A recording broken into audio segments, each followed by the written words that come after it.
Egg here in your special edition of What Would You Do? I always wondered what would you do as a kind of a TV show of like putting someone in a situation and not really knowing what's going to happen or what's going to go on. And I think like an example would be putting someone in a test of whether they could play for the Cleveland Browns. They wouldn't even have to be that athletic. Now I kind of think about this and I was like, okay, I can go mentally through that. In my job, I have to stick with it for a while and I get to keep the signing bonus. I bet that's what every single Cleveland Browns player is thinking. How much money can I get out of being in the Cleveland Browns? But after a while, after you gain experience from football, you're like, fuck it, I want to play for a real team. I'm not going to play for the Cleveland Browns. I'm going to play for the Patriots if they let me. I'm going to be a practice squad person. But you know what?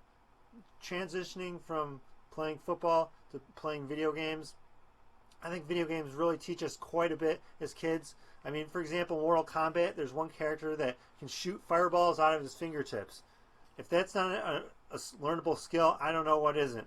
Because if you were able to have that skill, you could vanquish all your enemies. You could totally use it as a coping mechanism when you're stuck in traffic and you have road rage.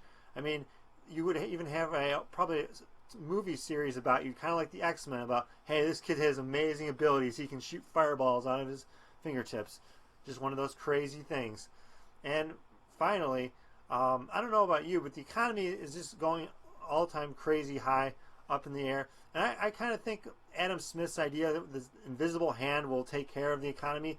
What if there was like an invisible hand in real life? Like, what would it do? It probably like would steal money from a casino, change cards in a deck of cards to make sure you get blackjack every time. I mean, the invisible hand would be a lot more powerful than some lousy economy. But you know what? The invisible hand might be working at Starbucks, giving you your latte. You never know. Brian Egg here.